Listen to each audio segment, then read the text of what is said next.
মোর পরশমণি, নবী মোর সোনার খনি, নবী নাম ভাবে যে জন সে তো দুজাহান। আমি এসআরকে ইংলিশ আপনাদের স্বাগতম জানাচ্ছি আমাদের বুক রিভিউ অনুষ্ঠানে। আমাদের আজকের আলোচনার বিষয় বাংলা সাহিত্যের লেখা নবীজির উপরে প্রথম বই।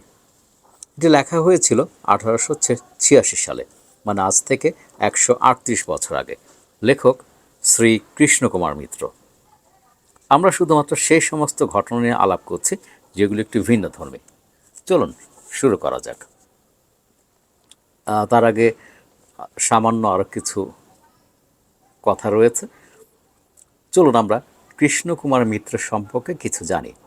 তিনি 1852 সালে জন্মগ্রহণ করেন এবং 1936 সালে মৃত্যুবরণ করেন। তিনি ছিলেন মূলত ইতিহাসের শিক্ষক।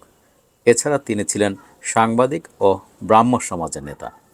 তার আরেকটি পরিচয় রয়েছে, তিনি ছিলেন ব্রিটিশদের বিরুদ্ধে একজন স্বাধীনতা যোদ্ধা।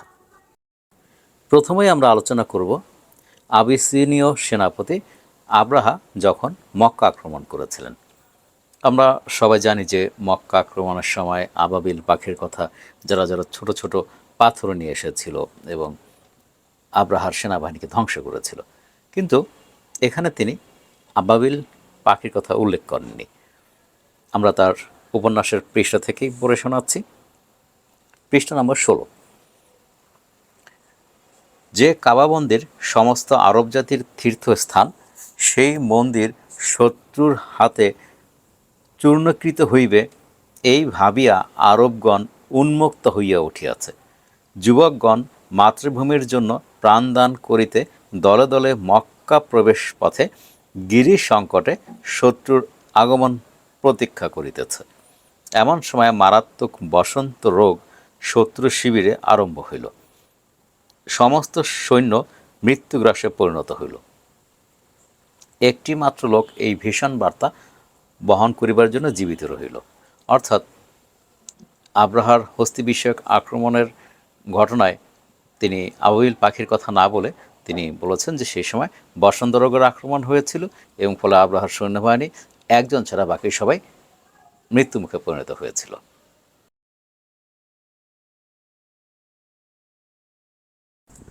এই জীবনীতে আমরা নবীজির বাল্যকালের প্রথম যাত্রাপথের পুরাতন সভ্যতার বিবরণ পাই। যেমন সিনাই পর্বত পার হওয়ার সময় এক বৃদ্ধ তাকে নবী মুসা ও পরমেশ্বরের সাক্ষাৎকারের ঘটনা শোনালেন। তিনি জানলেন নবী সালি ও উষ্ট্রির ঘটনাবলী। তিনি জানলেন ইহুদিরা দেবদেবীর পূজা করায় তারা শূকর ও বানরে পরিণত হয়েছিল। তিনি পেট্রা নগরীও দেখলেন।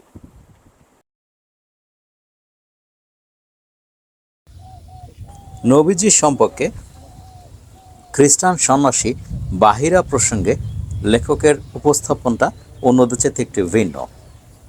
পৃষ্ঠা নম্বর 31-এ লেখক বলছেন, প্রধান সন্ন্যাসী বাহিরা মোহাম্মদের অসাধারণ প্রতিভা, সুতীক্ষ্ণ মনীষা ও ব্যবসা বাণিজ্যে সত্যের প্রতি দৃঢ় অনুরাগ দর্শন করিয়া মুগ্ধ হইলেন। মোহাম্মদকে আশ্রমে লইয়া গিয়া কতদিন কত রজনী তাহার সহিত আলাপ করিয়া সুখে দিন কাটাইলেন। মোহাম্মদ ইহারই নিকট খ্রিস্ট ধর্মের মূল তত্ত্ব অবগত হইলেন। সেই বাল্য বয়সে শুনিলেন ঈশ্বর মনে করিয়া কোনো প্রতিমূর্তির পূজা করা মহাপাপ।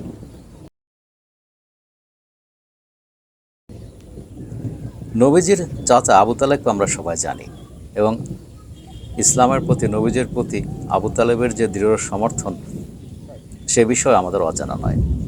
তবে কৃষ্ণমিত্র আবু তালেবের একটি ঘটনার কথা উল্লেখ করেছেন যেটা আমরা অন্য অন্য জীবনীতে পাইনি।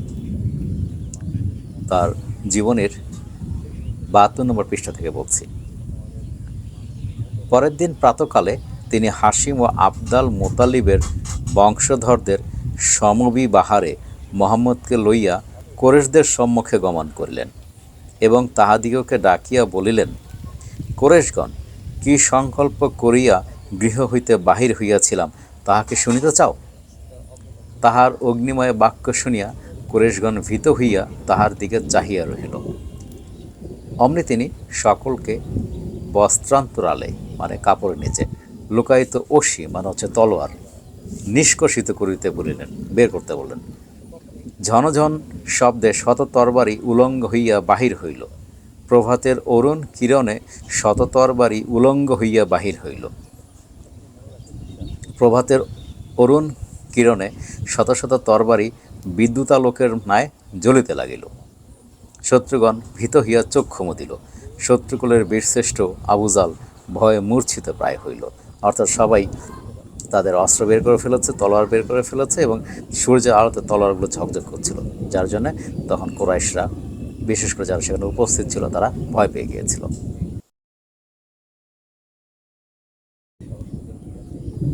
নবীজির সাধারণ জীবনযাত্রা সম্পর্কে আমরা ইবনে ইসহাক থেকে জেনেছি, তবে এই বিষয়টি আরও সুন্দর করে বর্ণনা করেছেন কৃষ্ণমিত্র, পৃষ্ঠা 139। নবীজির সাধারণ জীবনযাত্রা বর্ণনায় লেখক লিখেছেন, তিনি কখনো অনাবৃত মৃত্তিকায় মানে মাটিতে, কখনো বা সামান্য মাদুরের উপরে শয়ন করিতেন, কখনো খর্জুর, কখনো বা অনায়াসলব্ধ দুগ্ধ ও মধুর সহিত রুটি সেবন করিতেন। নিজ হস্তে ঘর পরিষ্কার করিতেন, বস্ত্র ও বিনামা নিজের হাতে মেরামত করিতেন। গৃহে তাহার ভৃত্য ছিল না, সকল কার্যই নিজে সম্পন্ন করিতেন। যাহার ইঙ্গিতে শিষ্যগণ পৃথিবীর সমস্ত ঐশ্বর্য তাহার চরণ তলে ঢালিয়া দিতে পারিত, তিনি এমন দিন দরিদ্রের ন্যায় জীবন ধারণ করিতেন। ভিখারির বেশে পৃথিবীর তুচ্ছ বৈভবের প্রতি উদাসীন হইয়া দিবানিশি ঈশ্বরের গৌরব প্রতিষ্ঠিত করিতেই পরিশ্রম করিতেন। অর্থাৎ মহানবীর যাবতীয় জীবনযাপন প্রণালী ছিল অত্যন্ত সরল এবং সাধারণ, আর আমাদের জীবনযাত্রা হয়েছে বিলাসিতা এবং অসাধারণতায় পরিপূর্ণ।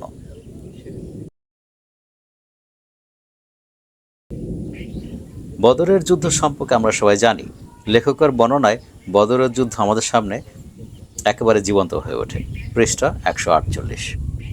সহস্র যোদ্ধার ভীষণ বল, শানিত অস্ত্র ও সুশিক্ষিত অশ্বের প্রবল বেগ সম্বরণ করিতে অসমর্থ হইয়া 300 মুসলমান ক্ষণিকের জন্য বিচলিত হইয়া উঠিল, ক্ষণিকের জন্য পশ্চাৎপদ হইতে বাধ্য হইল। এমন সময় মহাঝড় আসিল, একে নিদারুণ শীতকাল, তাহাতে প্রবল ঝড়। সৈন্যগণ কম্পিত হইতে লাগিল। ঝড় বেগে বালুকা রাশি উদ্দিন হইয়া কোরেশ সৈন্যের দিকে ধাবিত হইল। কোরেশগণ আর চক্ষু মিলিয়া চাহিতে পারিল না। অর্থাৎ বদরের যুদ্ধের সময় যে ধুলাঝড় হয়েছিল, এই ধুলাঝড়ের ব্যাপারেও কিন্তু আমরা আসলে জানতাম না। তার এই লেখা থেকে জানলাম যে ঠিক সেই সময়টায় বদরের যুদ্ধের ঠিক আগের মুহূর্তেই একটা মহাঝড় হয়েছিল এবং বালুকণা কোরেশ সৈন্যবাহিনীর দিকে ছুটে গিয়েছিল।